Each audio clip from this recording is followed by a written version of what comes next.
Are we good now? Yep. Okay. All right, let's try this again.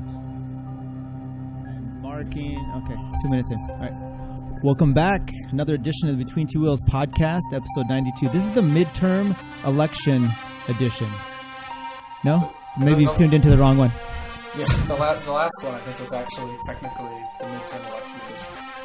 This is the breakdown. This is the blue red wave. So this is Tyler Janke, Chris Flower, Curt Mills. Let's start the round off. Curt, how you doing? Doing good. Thanks, Tyler. Good. Welcome. How's the life up there in Nevada City-ish area? Pretty smoky up here. How about down there? Yeah, it's smoky down here. It's too. definitely bad here. Can you confirm that, Chris? I can confirm it. I drove here and saw it. It was terrible. It is pretty bad. Chris, can you give me the AQI breakdown between where I'm at locally and where you are? I can probably do that. You're probably sitting at about 250 while we're just over 300 here. Wow. And what is that for? Should we be riding in this weather? No, absolutely weather, not. Air quality? No. But you should probably stay indoors just in general. Me, general, or most people? I would start with you, and then we can evaluate how you respond to that approach. Yeah, in Gotcha. terms of your probation, say that you should probably stay indoors, right? Right. So so look, I mean, don't go out. Northern California, it's obviously bad. There's big fires. I imagine it's really bad down in Southern California as well. It's obviously devastating the whole area.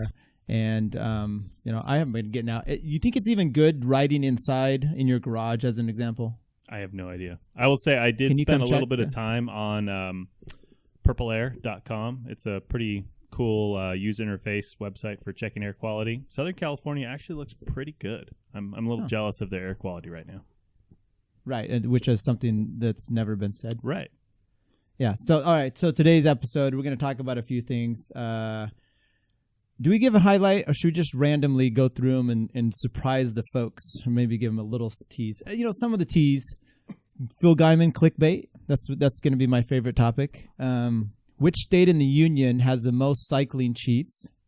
We'll do some more rumors, some tech news, some UCI new rules for the year. Some will surprise you. Chris, did any of them entice you or make, catch your eye and go like, this was needed? How many of those rules were there? There are at least 12, 13 rules. I'd say maybe 8 of them were head scratchers. Head scratchers. Good, yeah. Good. Andrea Toffee will update. We're going to just, every week's going to be all about him. And I think because we're mostly a Masters show, and he's in that 50, 55 range. So why not? All right, are you ready to get started? Absolutely. All right. Well, actually, last week, Curt, you mentioned you were doing your lunch hour rides. Have those continued this week? No, not as much. They did, I think, through Tuesday, and then Wednesday it was pretty terrible. Yesterday was pretty terrible, and then today I didn't go either because the air quality is just awful. Right. Okay, well, that's good. Hey, but you were doing some short stuff. I wanted to ask you, so you're at work. Do you is that where you're doing them from? The rides from your office? Yeah, I mean, I drive to like the bike trail or up to like Douglas and ride in Roseville. Because it was more of a logistics question. Do you change at work and walk out to your car in kit? That's the question. I work for a construction company, so the answer is no. No, I don't do that. Hoots and hollers. Who does those kind of things are non-cyclists. There's this just peripheral cycling. I keep seeing the same guy the last few weeks near my home. He drops his kids off. I don't know. It's like a yoga studio where his wife maybe is. He gets out of his car. He drives there with his helmet on. I'm having to run into this guy two, 3 times. Helmet on, T-shirt, bib shorts on over the T-shirt. Wow. It's a good he look. Must be like the time-crunched cyclist. Like he is that guy. If that's the case, like with your helmet on, that's nuts. Hey, Doug's misinterference. I just think it's your nerd lifestyle. That's just what it comes down to. Yeah. All right, let's get this going. So we mentioned there's fires going on, right? And one of those fires is down in Southern California. So my favorite person I saw on Twitter decided that this was a perfect time because he had done a KOM attempt in Malibu Canyon to post out a video. I'm not opposed to anybody getting clicks. Matter of fact, side note, we did a Chico podcast. You can listen to all our interviews and think about the fires up here as well. Do you think it's tasteless to try to capitalize on your podcast, your YouTube on a fire? No, I think it's completely fine. Okay. I think he was providing a service, right? What was the service? Yeah. So what was the service? Oh, the service was to show the devastated area prior to devastation. So the before shot, I guess. Because that can't be found anywhere else? I mean, he had it, so why not show? I mean, I don't know. I don't. What do you guys think? I'm maybe a little biased, so I saw that and I just thought, oh, well, he's the kind of guy that someone wins a race and immediately it's like, hey, look, I wrote a book about this guy was in it. And, you know, it can't ever be about anything but him. That's my problem. Boise. I don't think he did Boise. Imagine if he had done Chico, though. He can have a 2 for clickbait. That'd be a big win. I don't really have a strong opinion on it. I'm not a Gaimon fan, and it's just, I don't know. He's kind of just background noise at this point. Much like this podcast. Okay, so we'll move on from him. I just, you know, it's on my radar. I like to take shots, and so that's what. So did he post a video or something? What happened? I didn't. Well, I don't watch it, but okay. He said, hey, I've been sitting on this a while, and since the fires devastated Malibu Canyon, I wanted to show you the before. And I'm thinking, oh, okay. So everything's about, yeah, there you go. Gotcha. Okay. Interesting. You doing okay over there, Curt? Yeah, okay. Florida, last week we talked about that one guy getting popped for EPO, I think was in Florida. No, he was in SoCal. That was Steven Strickler. Oh, well then Florida came up on the radar. That's what it was. It was a different one. Right. This is from the Vuelta a Miami. Oh, gotcha. There's a lot of Vuelta. Wasn't this guy in that race, though? No. He got popped at Dana Point Grand Prix. I can't. Why do we even do this? All right, so anyway. So we can get the story straight on the air. Right. So why don't you talk about it, Chris? All right. Yeah, so I think USADA picked up another racer who had won the Vuelta Miami. I don't know his name off the top of my head, but I believe that's 3 out of the top 10 finishers in that race have now been suspended for 4 years by USADA and USA Cycling. Is that a legit USA Cycling race? It's a Cat 1 through 4 race. I'm guessing it's kind of a Fondo-style race, mass start with everybody. One of the articles that I saw suggested that the 10th place finisher who got suspended lost out on $50, so it obviously pays down at least 10 deep. So it's definitely worth it if you want to win that $50. You may have to take some crazy steps, though. That seems worth it. But yeah, I think you would pose this as where's the worst place, SoCal or Florida? And I think so far Florida's winning 3-1 at this point. They're doing well, and you know it stretches back over several years. It seems to be one of those 2 places. Although there's been some in the Midwest here and there too. Maybe Colorado. I don't know. Yeah, this is just a highly speculative. No, I haven't done the data on this one, but it would be, you know, I wonder if that's available. Maybe someone could send us a spreadsheet of all the ones that have been caught and where they are from. Let's do a breakdown. Maybe we could have the most infamous, Curt, we can't hear you. The most infamous state around. Is that, would you want that broken down by a certain time frame? Or what are you looking for there? What do you think, Curt? How far back should we go? Why do you keep muting yourself? Is this better? Perfect. Yeah. Okay, so I was just thinking maybe if we should do a recount, like how many actually have been caught in each of these locations, especially. It might take a while for Florida to get their results in, but right. You want Miss Snipes in charge of that, or who do you propose? Whoever. You know, Florida's terrible. First off, Florida's just a terrible place. So I don't like SoCal personally, but if I were to pick which one's the worst, I would just pick Florida. Just between those two, not from a. They've got pythons, I think. Is it pythons that have taken over the Everglades, and they're like. No. I've got a worse one for you. This was in the National Geographic too. This guy decided he wanted a Tarzan-like island there, so he in the 1920s maybe he brings in these macaque apes, monkeys, and he didn't realize that these were like the Michael Phelps of monkeys, and they escaped immediately off this island. Now they're hanging out there, and they are breeding like crazy, and they have like some sort of a herpes simplex B or something, and it is deadly. And one lady actually died. She got it like in her eye. There's only one or two ways you can get that in your eye, right? So anyway, they've actually been debating down there whether they're going to just try to finish them off, like just kill them. So yes, herpes monkeys in Florida. Okay. And they seem to determine the way that the presidency goes all the time. So, congratulations, Florida. Yeah, definitely. Yeah. So the guy that just recently got booted by USADA, he was tested positive for EPO, Enrique Lopez. So he was going all in on his he wasn't just doping program. Anabolic steroid or anything. Right. So wasn't EPO? I thought EPO was supposed to be out of your system pretty quickly. Chris? Not if you take it that morning, I guess, right? Maybe it's like, maybe he got some at a feed stop on the race. Yeah, okay. It's just, in all the little books you read, the rumor was like the glow. He was still in his glow. Yeah. Okay. I don't know, man. It's a prestigious race. He probably won like $70.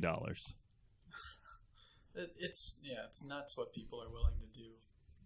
What do you think the mentality is there when you're doing it as a masters racer? We've talked about this over this podcast career here of people that are doing that. There's we had a bunch last year as well. We were talking about it. I mean, the mentality for someone to do that as a master, I don't know. It's odd to me. Yeah. Well, I mean, you race, you see, it's sort of an odd group to begin with, isn't it? Like, right. Just in general, in terms of the way, like the amount of time you have to spend doing a hobby to be good at it, like you're already borderline kind of weird. So it probably doesn't take much more to go over that line. Yeah, I guess. I mean, but you look at the whole thing with Lance and Tyler Hamilton. Some they're like, hey, this is our career. We're doing this, and we kind of got forced into it. You're not. I mean, you're a masters. We're talking about $50 here. Even an amateur. I mean, I think it's less about what you win and more about the winning. Like Curt said, you've got to spend a ton of time to be mediocre at best at it. True. So if you're already spending, I mean, these guys are probably training 15 hours a week. It's basically a part-time job for them that they're paying to do. And they strive to be the best. I'm sure it's just kind of getting lost in the thrill of competition and wanting to win so badly that you're already dedicating that much time to it. What's another step, That's true. I mean, if I could get that kind of advantage over you two on the golf course, just for bragging rights, might be worth it. I think you already have that advantage. I don't think you have to worry about that. You're doing just fine. I do it just fine. We played this last week. We missed you out there. So maybe next time, Curt. Maybe next week? Oh, we can do that. It's supposed to rain next week unless we do it earlier in the week. Well, yeah, I wouldn't plan on doing it Thursday. So, yeah, but maybe earlier in the week. So. Well, there's also Friday. That's a day in the week. All right, so let's get to some other things. We're going to jump right to some things that make you go, Now, Curt, you always love this segment, I know. I like the music. I like the what? intro. I like the you intro. do like...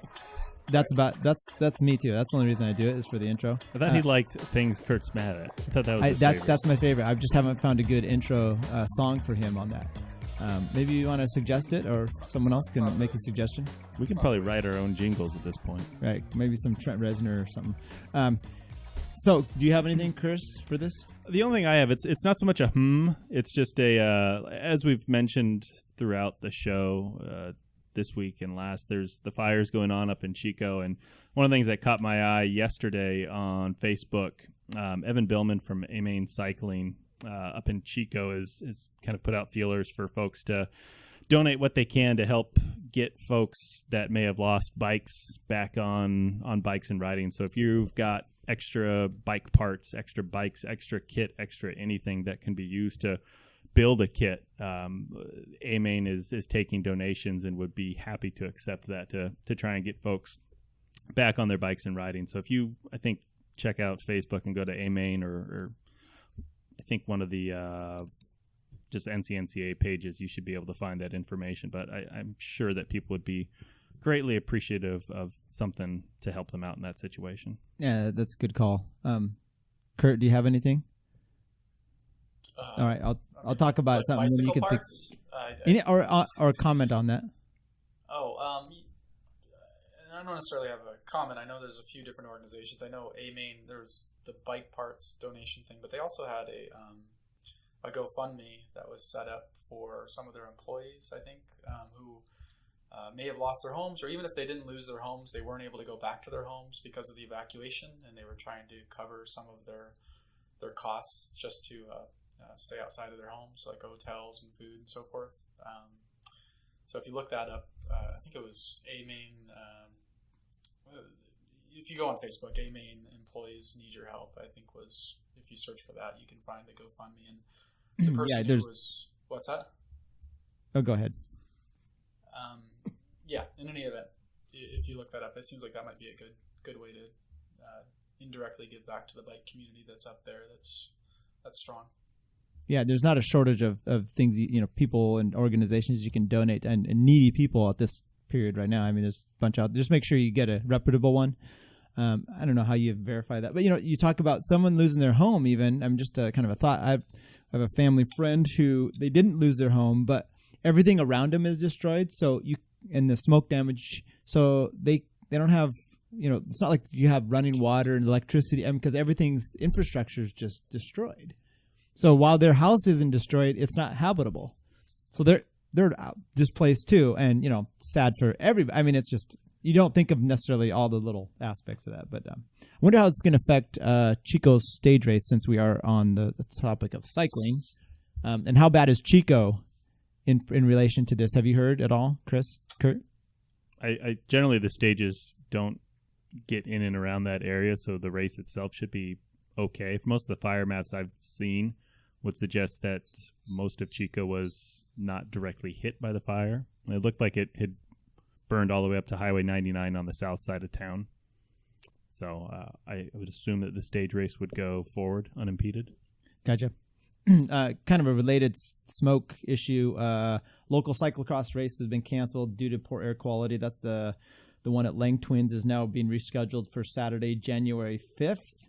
The announcement email also indicated we will also do our end of season raffle, crown our series champions at the event in the Barrel Room at Lang Twins. Regardless of the weather, there'll be an indoor place to do our silent auction style raffle and celebrate with our series winners. Series ceremonies will begin at 4. So no cyclocross race this weekend, as you can imagine. I don't think it'd be the greatest setup for that. Curt, I think you said you've done the Chico Wildflower Century in the past. Yeah. I haven't. Have you, Tyler? No.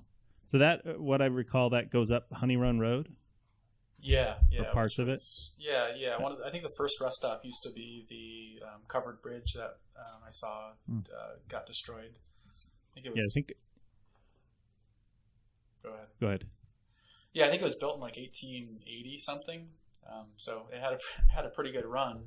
And that whole area looks like it got wiped out. In fact...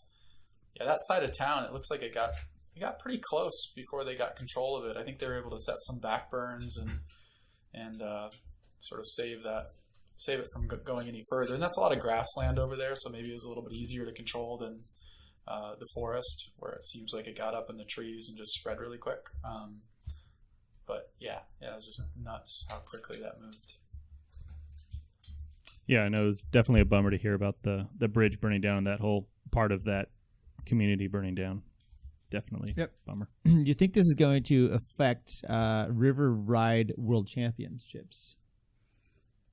When is that? Next It's usually around Thanksgiving, isn't it? It's the Saturday after, yeah. Yeah, I hadn't heard anything about that, Tyler, but that is a good question. The fire is supposedly not supposed to be fully contained until... I'm trying here. Sure, it's a good question. No, November 31st was when they were supposed to have the fire contained, which means, we're probably all going to be dealing with some smoke until then, especially if the wind conditions keep blowing it down towards Sacramento, which seems like it's been the trend the last at least several days. Yeah, it's interesting. You go, okay, so we could use some wind to blow it out, but if they haven't contained the fire, you don't want much of that anyway, because that's obviously a problem. So, All right, so I'm seeing actually a forecast of rain for Thursday and Friday, which light or heavy, because that could be a problem too. Looks like collectively between Wednesday, Thursday, and Friday about an inch locally here. So you figure there'll be a little bit of rain up there to kind of suppress the fire, maybe knock some of the smoke down. And Saturday looks like it's relatively clear, so the River Ride World Championship might be salvaged. Good. I was concerned about that. Last year's winner, Josh Wood, right? Sure. Defending champion. Right. Speed skater. Newly Not a lot of people actually master. defend that championship. That's a tough one to go, 2 in a row on. Did Brian Larson or? No, he didn't. He was one and done. You won it 1 year, right, Curt? Well, if you disqualified the 5 guys that finished in front of me, which video footage shows maybe they should have been, yes, I'll say. Because you didn't cross the center line, right? I don't think I did. All right. No, I didn't win it any year. I'm trying. I think Chris Espy won it that year, if I recall. All right. Well, we'll keep our eyes on that and maybe get a report. I'm sure one of you will head out there and do a report. Chris actually did that last year, didn't you? No, I didn't. It's well done, and continue to do it this year. I will be. I'll be out of town and probably not give a shit. I think I did it 3 years ago, maybe. Yeah. Okay. So we'll cover it in depth. Is what you're saying. Yeah, about like we do all the other topics. A little bit of knowledge and then a lot of BS. Anything we don't give a shit about, we're gonna go all into it. So that's pretty much. You know what? That's a good analysis. I appreciate you being spot on. Speaking of not giving a shit, Andre Toffee. Let's do some world transfer market transfer news. It's kind of some updates on some things. He is evidently the 52-year-old former Paris-Roubaix winner, like 92-ish area. See, we're just giving a lot of ishes. He's been picked up. Rumor is it's Team Dimension Data. I've heard Dimension Data or Cophitis, one of those two. Yeah, he's 52, right? Somewhere in that range, yeah. Yeah, I think that's kind of cool to see. Like, I think it'd be fun to watch him do Roubaix and just see how he does. If nothing else, right? Like, it's interesting. It's an interesting storyline. Who else would you like to see as an older person coming back? Like resurrected? Yeah. Well, I would love to see Contador continue to ride. We saw Andy Schleck out at the Folsom Grand Fondo a couple weeks ago. He looked like he was in good shape. I'd like to see him come back. I don't know. What about you? Robbie McEwen. No. Okay. Little action there. I don't know. I don't know. We'll throw it out to the throngs of listeners. Give us your feedback on who you'd like to see come back and why. And I'd like to see some of these guys that are a little pudgy make a comeback and make a run at some Masters races or something. Right. So when did Toffee last race? Do you know? Ish. I don't. That's one thing I don't know. But if he's 52, I mean. Yeah. Late 30s, 20-some years ago, late 90s, maybe. So it'd be interesting to see. Obviously, his fitness is different.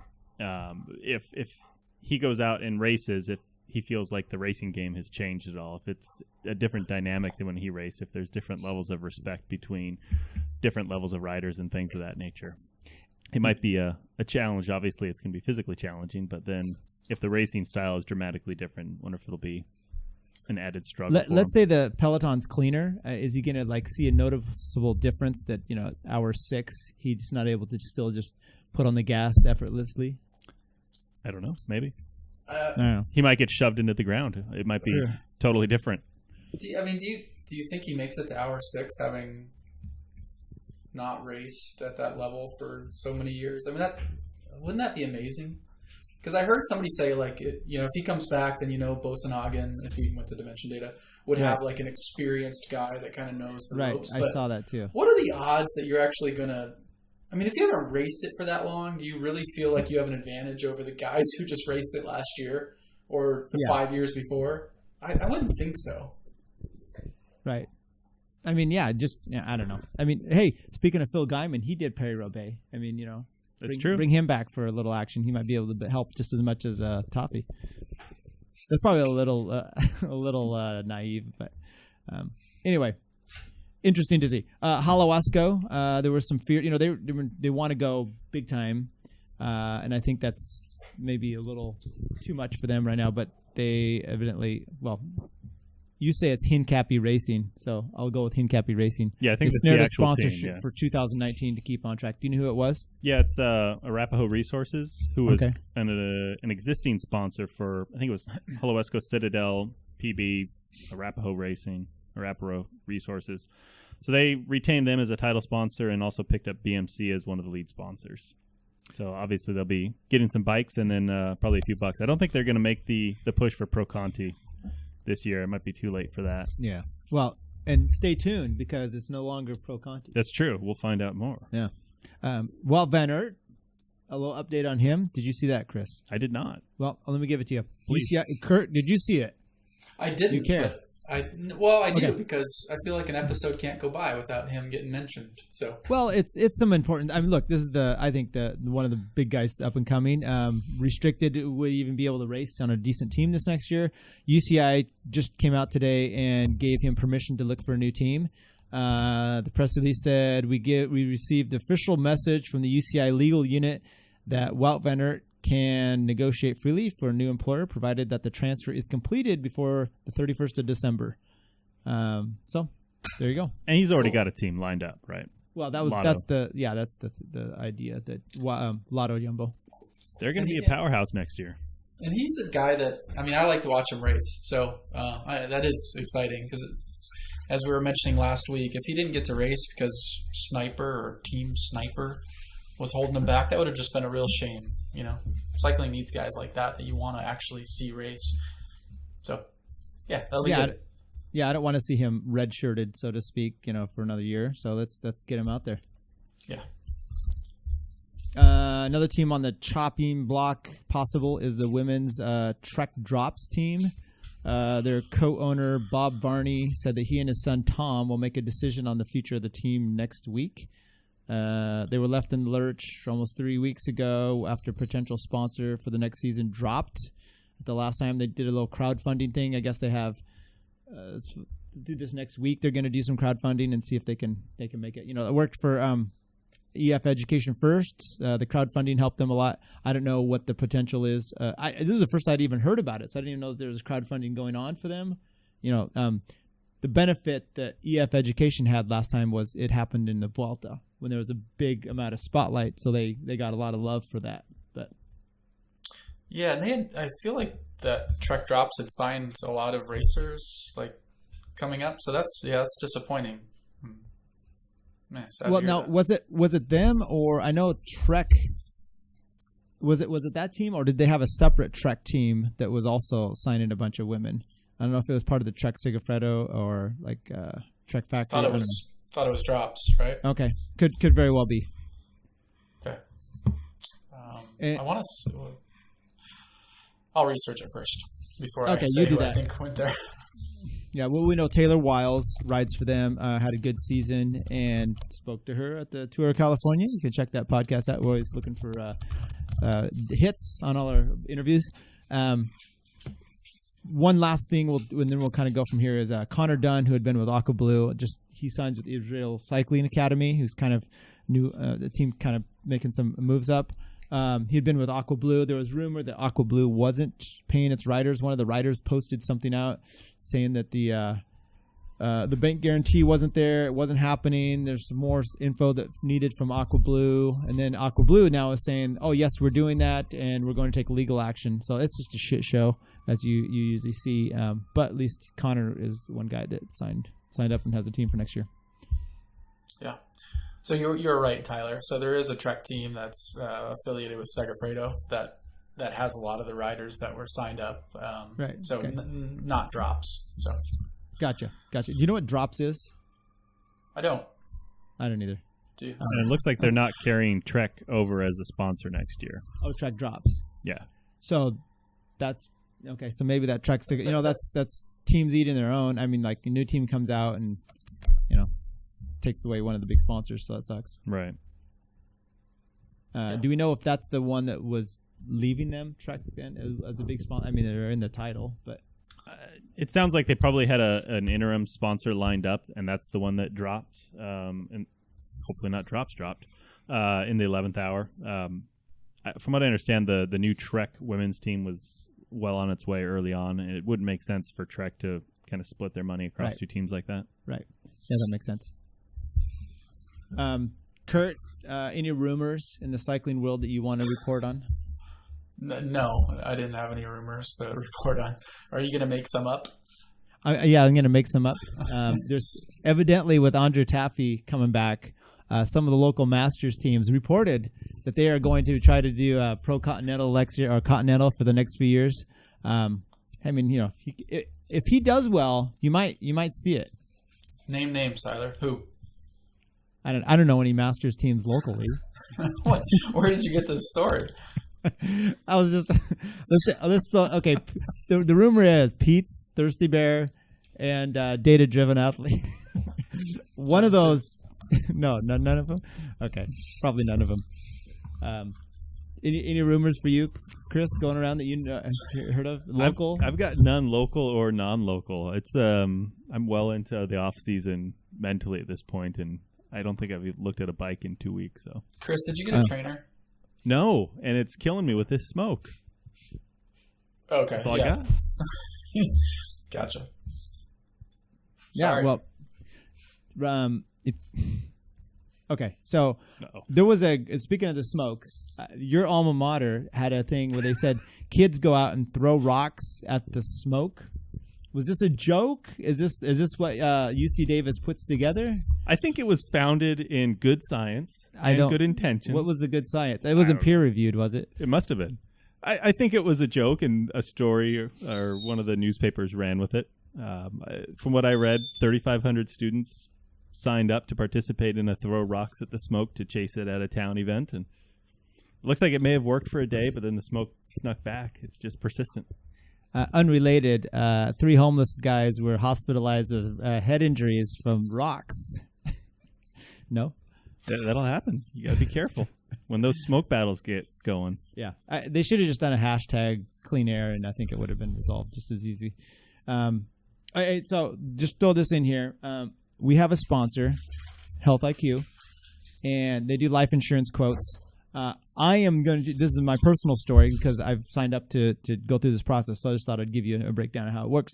Go online, healthiq.com/BTW and sign up.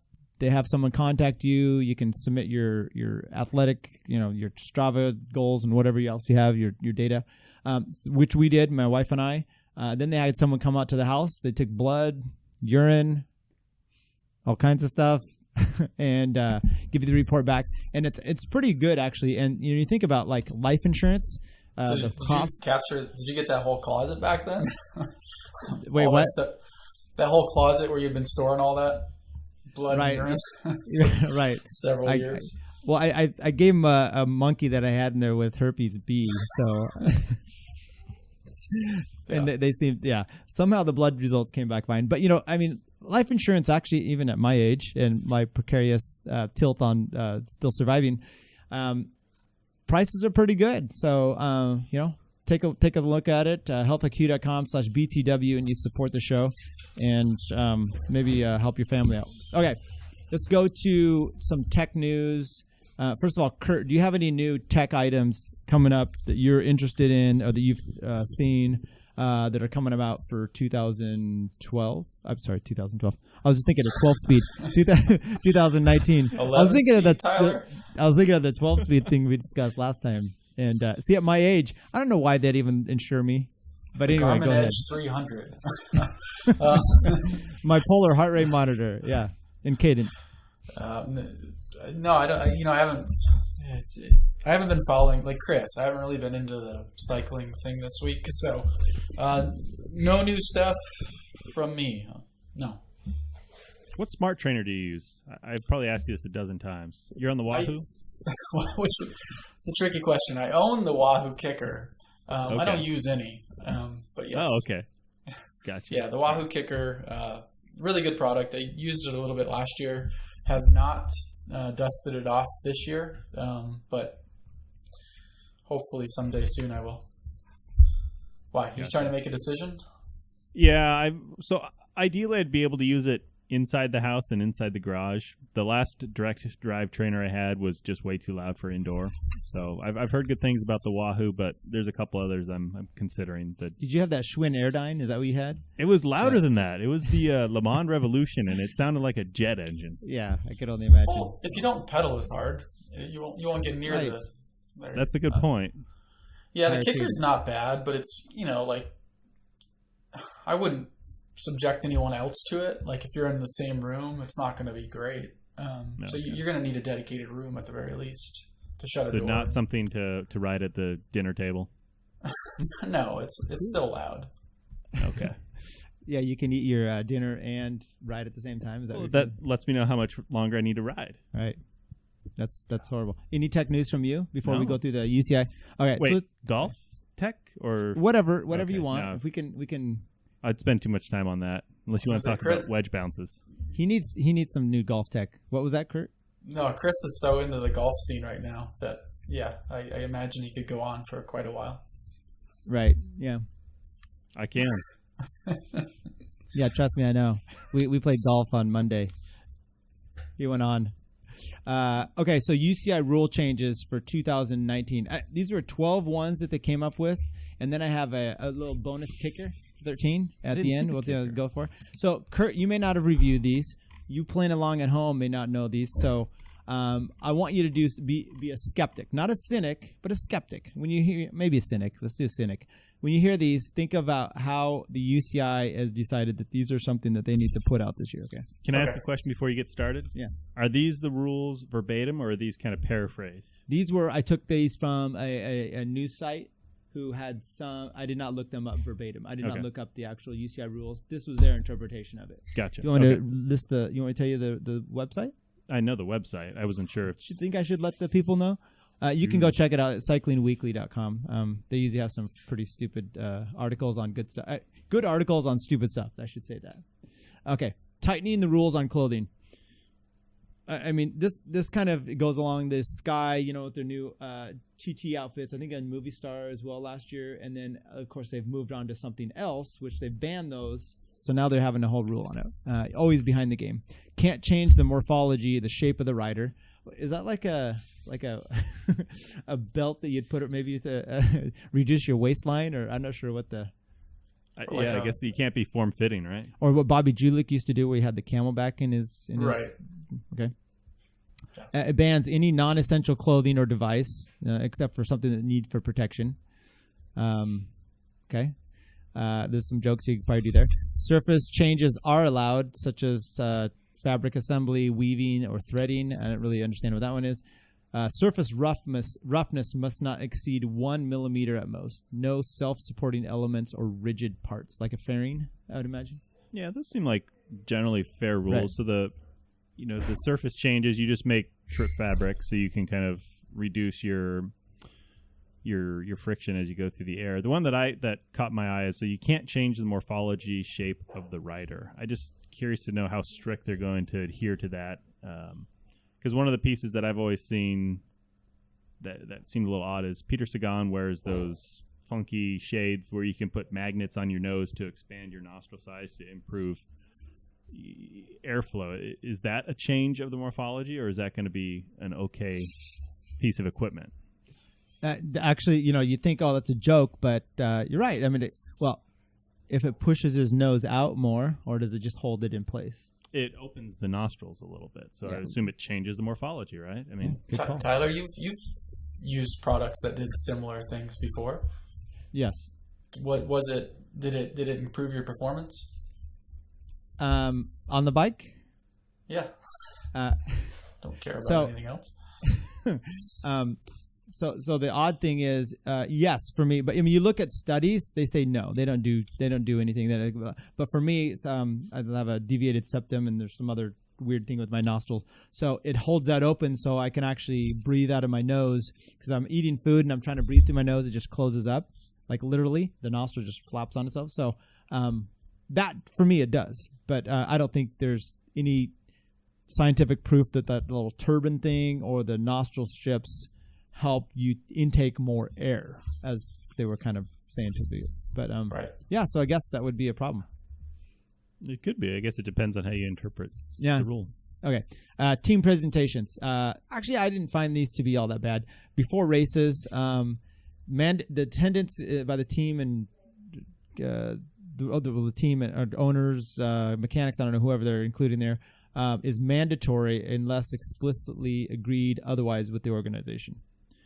And then the last one here is, which helps the organization. You don't want to invite a team. You're doing a presentation, and then they have, their rider, their seventh rider that no one cares about shows up, and, Sagan does it or something. Team presentations cannot last more than an hour and cannot interfere with training or dinner time. And that seems like a good one. So they kind of cover both sides here, right? They help the organizers and help the riders. And you shaking your head, Curt, because you can't get sponsorships in cycling, and things like that are how you get sponsorships. It's just funny that they're worried about dinner time, and they're worried about 1 hour. I mean, that's just when you look at what the problem with the sport is, and you see a rule like that, it just seems a little strange to me. But whatever. Okay, I well said. I would somewhat agree. Chris? I don't have much on this one. I assume this is specific to before like a stage race starts, not each stage itself. Right, I would imagine. Yeah, kind of the big gala before the whole festivities kick off. Which to me, you're usually like, is that really the day you're doing some big training? Or I guess if it starts with a time trial, maybe, I don't know. Whatever. We'll just keep going through. Second and third division. So renaming of the World Tour, Pro Conti, and Continental team status. So World Tour still is going to be called World Tour. Pro Conti is now going to be called the UCI Pro Series division. And the Conti level is the UCI Conti Circuits division. This reminds me of like U.S. cycling when they were doing things. They went from Cat 1 to Elite. Mountain biking used to do all kinds of things like this as well. And at some point, you're just like, I don't even know what I am anymore. Did they explain why they're making this change? I didn't see it in the article, but I mean, why would you? I don't know. Why did they do any of these things? It just seems like an arbitrary change. Just let's make a rule to make a rule. Because they didn't change what Pro Conti meant. I mean, that still group is just now named a different name. So, okay. Number 4, feeding. It's now forbidden during the first 30 kilometers. It used to be 50. The last 20 kilometers is still the same. It banned 1 kilometer before points or KOM sprint and a kilometer before feed zone. Taking food is now banned on descents of mountains, and the mountains are listed in the classification roadbook. So, I've often wondered about this. You have some of these races, like it happened a few years ago in the Tour, where Iran and Bardet, and there's some were penalized, some were not. Because they're taking feeds inside the last 20K. I've never thought that was necessarily a good rule. I don't know. And it seems like guys still find loopholes to get by the rule by having your teammate go get food and give it to you. I think Port and Froome did that a couple of years ago. So yeah, it seems silly, and I think the only time that it should really be limited would be for safety. So taking food on a mountain descent, that makes sense. Not a good place to do it. But the other like distance limiters just seem a little silly unless you're utilizing it for like a sticky bottle going into a finishing climb and you want to give your legs a break or something. And the other one I had is we had that really cool stage. Was it in the Tour or was it in the Vuelta this year that was 30K? Or was it 40K? Whatever it was. It was really like short. 60. 60K? Yeah, 30K. Wow. It just seems so. Would this rule apply to that stage where you can't feed within the first 30 and you can't feed when there's 20K left? So you have one little narrow window when you can get feed on that one, when it's just basically 3 HC climbs back to back to back. And so the random person listening to this might think, oh, well, 60K, you're not going to need that much food, but it's really about water. And I mean, it's a super hot day. You're going to want to get a feed of bottles, especially the one that they had that was, 4 or 5 mountain passes in 60K. Right. Yeah. That's ridiculous. That's an insane stage. Yeah. Curt, do you have a take on that? Hot take? I'm still boiling over that team presentations bit. Bugs me. Well, you're disappointed because you'll now it'll be mandatory your presence at these things. So, right, just for 1 hour though. Yeah, don't worry about it. You'll still get your training in. Team time trials. I didn't really get this one, but I guess they're gonna have mixed relay events.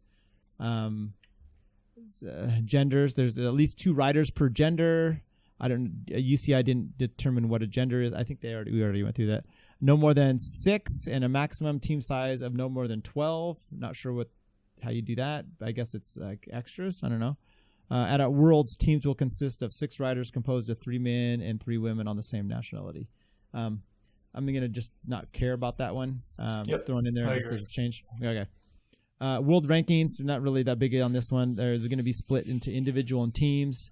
They're going to have individual rankings for one day in stage races, team rankings, top 10 riders on the individual, and it includes across. So this is one thing that takes a new division. So it includes across all 3 divisions, individual, national, and team rankings. Whereas before you just had to be on a World Tour event, but now,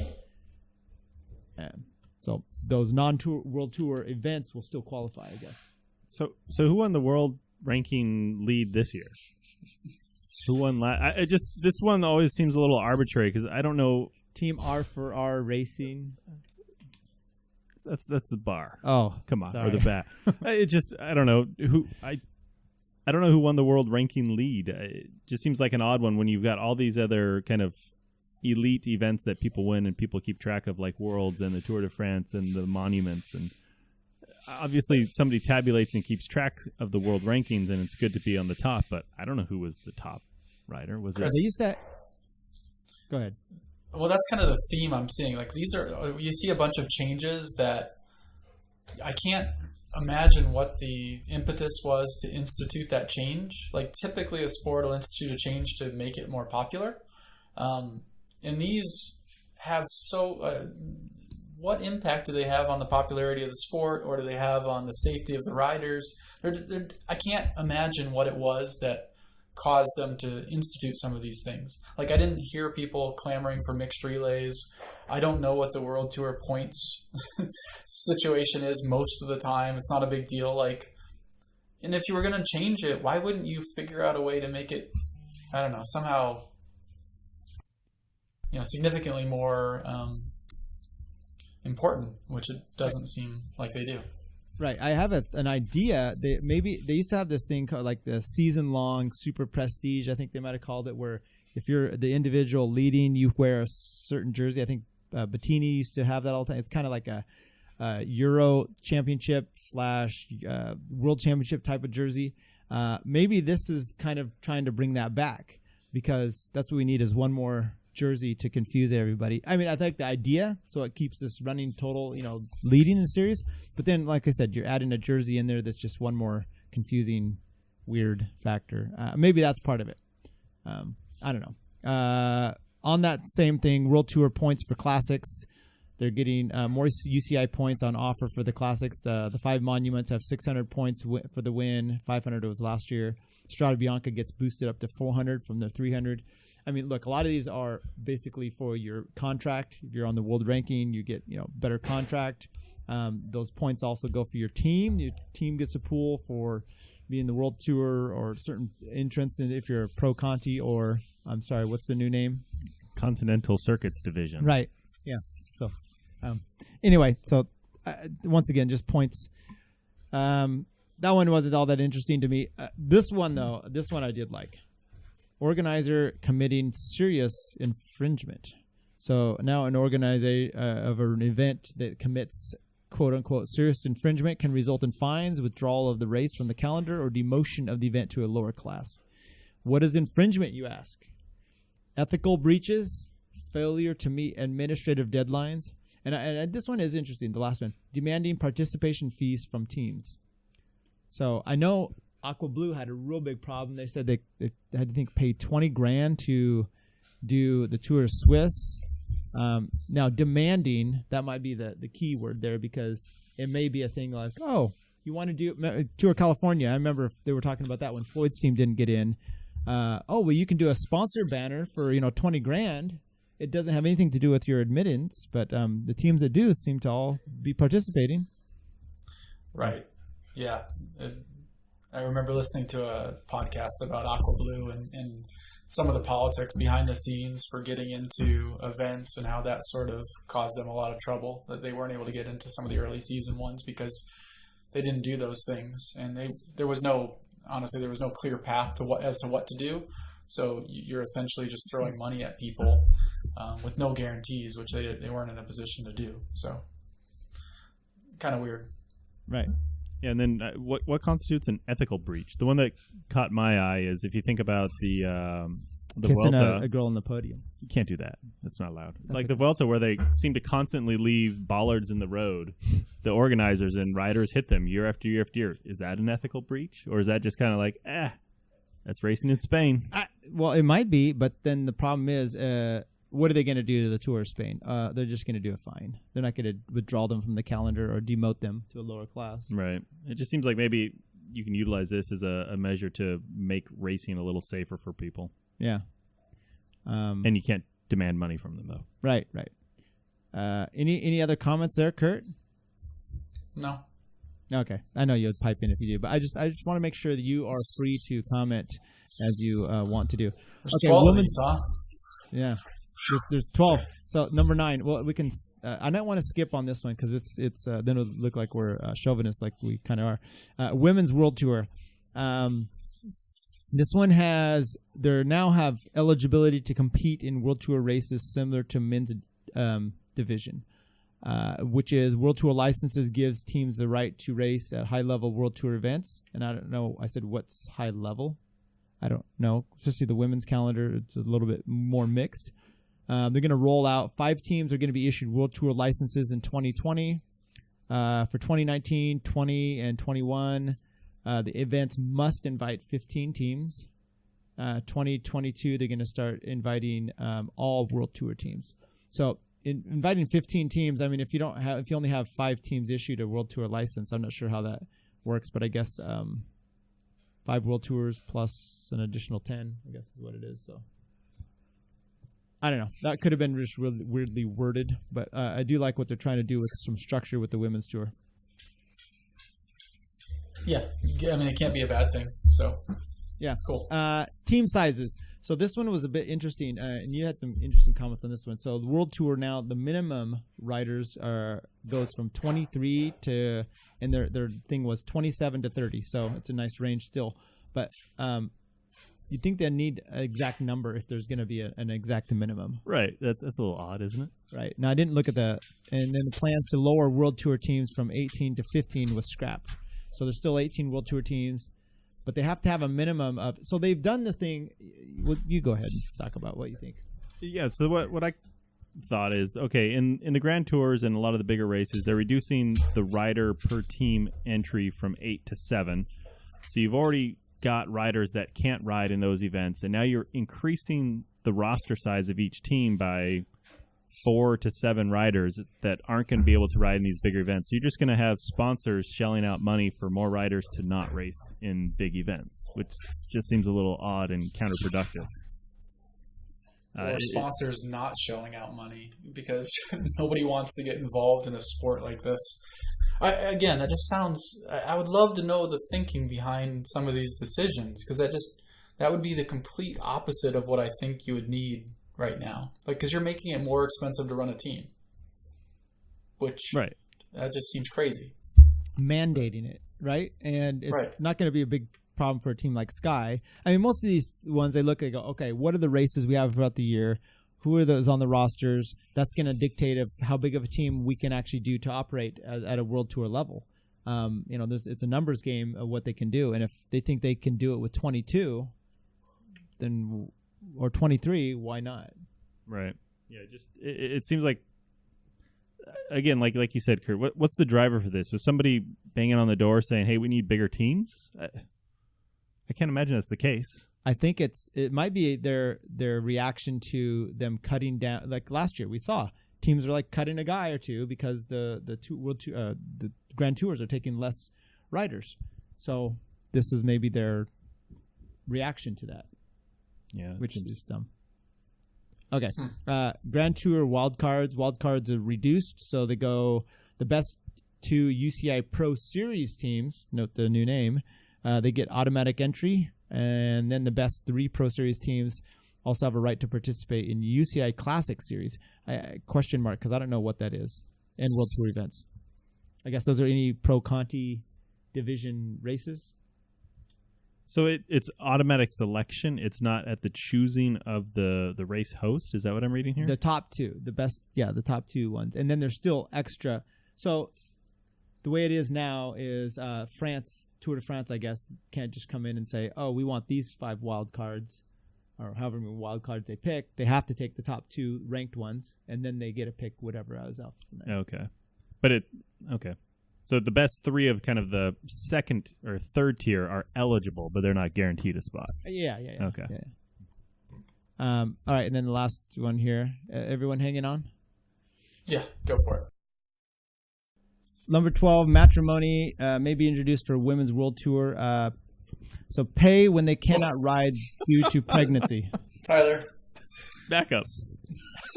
Reread that, please. Not matrimony pay? No. All right.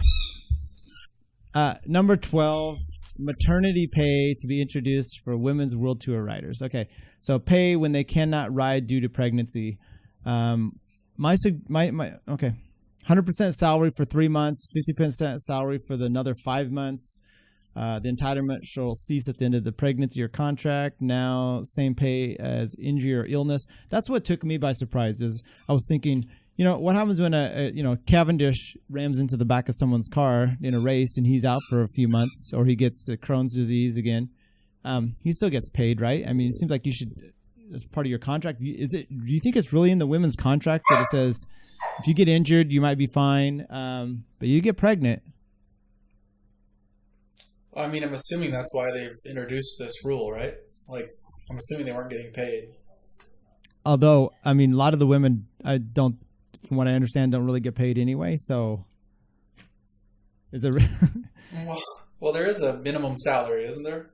Well, I think that's kind of what it's gearing up for. So, yeah, there's a minimum salary that's coming into effect. First year, starting in 2020, it's going to be 15,000 euros.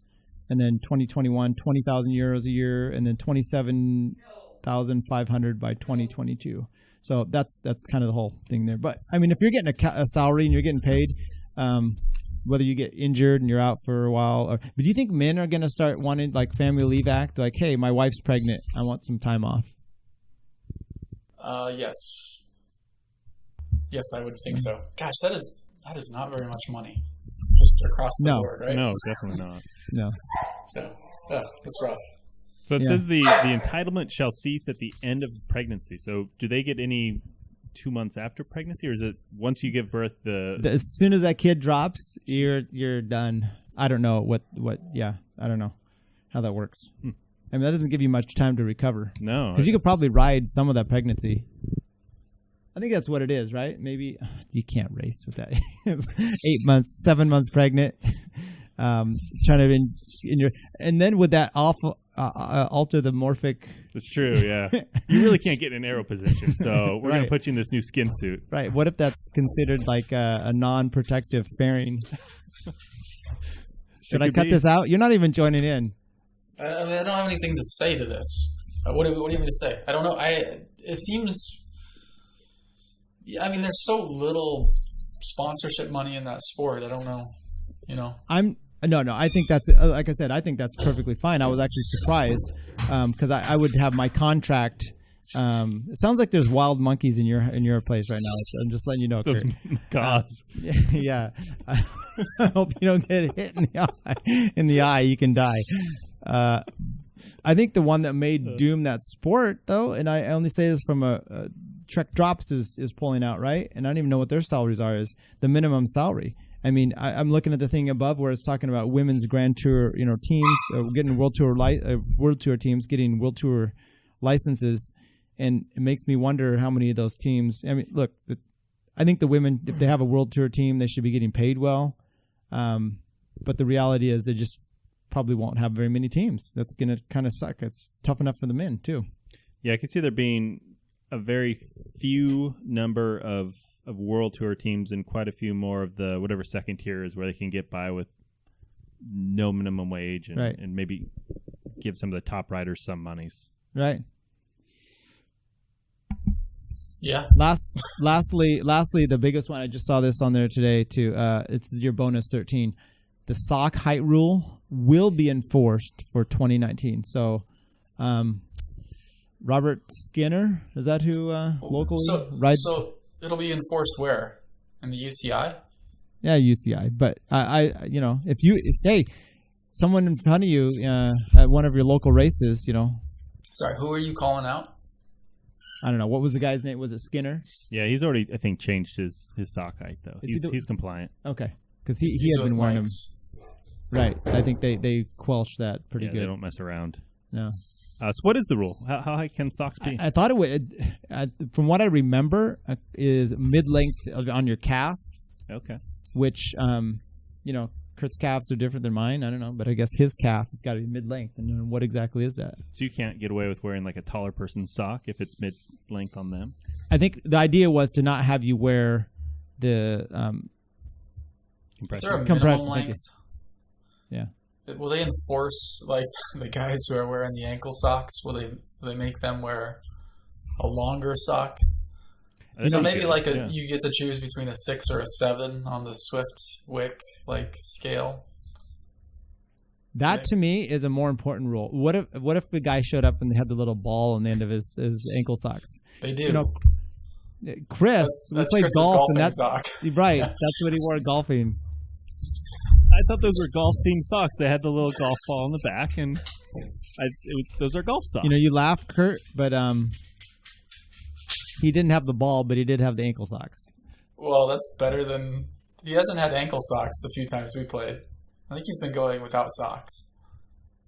They're socks. They're just very low. They're those kind that you see at the shoe store that they try on, and they're like just an ankle or the really thin nylon. Those are socks. Those count. It's one of those things I always want to bring up, like at the beginning of a round, but then I'm like, oh, we're going to be out here 4 hours together, so maybe I'll bring it up later, and then you kind of forget or whatever. But yeah. Oh, hopefully, socks. Yeah. Any other winners, losers, tech issues, cycling related? Be careful out there in the air quality. Just trying to run a weekly podcast for cycling. I mean, that's a loser right there, right? Like, especially come November-ish. Really hard to find good topics. Don't you think? I would agree. You don't think these were good? This is supposed to be. Rough. This is a production conversation, not not episode 92. Cut it out. Yeah. Got it. I think on the next show we should know what the Tour California route is. I think we kind of touched on that last week, but right. I thought that was supposed to come out this week. I haven't heard anything yet. It was November 15th. So, gosh. That's today. That's today. I looked at it. I didn't see anything. Okay. That is today. I'm behind a few seconds. Okay, so look, we'll get those out. Maybe we'll do a show on that one. Sure. I say maybe because there may be more exciting rule changes, Curt, coming your way that we can talk about for a good hour or so. Other than that, what's your plan for the week for riding? Is it just? I mean, it's really just. Are you going to get on the trainer? Either one of you? I need to get a trainer. I don't think I will. If the weather clears, I'll go ride. In fact, I'll probably go ride even if it doesn't clear, if it doesn't look awful out. This is, I'm tired of not going out. So at some point, maybe tomorrow, I'll head out. How about you guys? I'm probably not going. Maybe I could do was it Friedman, the meatball? Was that what his name? Yeah. When they went over to the Olympics in Beijing, he got really worked over because he said, he didn't want. I don't know. The air quality was bad, and he made some comment about it. But now you can see. I mean, if it's like that over there, because is that kind of what the numbers were? Are they similar to what we have here at the time? No. Yeah, they were worse. That's my. I'm just kidding. Chris, are you sure? I thought they were similar. I don't think so. Okay. 300s. Yeah, I thought it was. Research. I thought it was pretty bad. I I think Tyler's actually right this time. So. Yay. No, but I mean, you think about it, you shouldn't be out in this kind of crap. So that's my goal is everyone stays home inside and gets fat like me. Hey, so Tyler, how about that person that you took a picture of that was smoking out on taking a smoking break in the middle of like a cloud of, forest smoke? Yeah. So right outside my office window yesterday, I look out there, the same lady always goes out and smokes. And she's lighting up, and I'm like, doesn't she know it's free today? I mean, she doesn't have to light up. There's the nicotine component, but that's still just crazy. Like, it's just funny to watch, right? Right. So you can't even tell if, it was pretty pathetic. Okay, any last words for either one of you? Yeah, so on their high end, there you go. I knew it. In 2008, Beijing hit just under 600 on AQI, which is kind of like what Chico's experiencing now. But on average, they were in the upper hundreds to low 200s, which is a little better than what we're experiencing right now. Okay, right, so which is what we were just saying. Isn't that what Tyler just said? No, Tyler said it's better here. Oh, that's hyperbole. He was 180 degrees off, but he was in the right ballpark. Okay. All right. Well, we'll get out of here. I appreciate you acknowledging my being correct, Curt and Chris. Chris is checking the iPhone to set the record straight. Right. So thanks for hanging with us on this rambling episode of the Between Two Wheels podcast. Once again, check us out on our Facebook, YouTube. Real quick, I did a quick video of the cross race. Posted it out. Check it out if you want to. It's like 5 minutes. It's little highlights of the cross. It's our effort. It's not that good, but it's what we do. I haven't watched it yet, but it was titled. Like you maybe learn something, like learn how to win a cross race or something. Yeah. If I watch it, will I? Like, is that really there? Yeah. Okay. Yeah. It's near the end. It shows a lot of Stefan not winning a cross race, and you don't do that. Okay. Yeah, this is how not to lose a cross race. Yeah, exactly. So anyway, check us out. Our Instagram page, B2W Podcast, there, Twitter. And Curt, thanks again for joining us. Thanks, Tyler. Thank you. Chris, thanks for joining us as well. Happy to be here. This is Tyler Janke, out. Oh, boy. You got an out thing that you're doing now? What are you, Ryan Seacrest?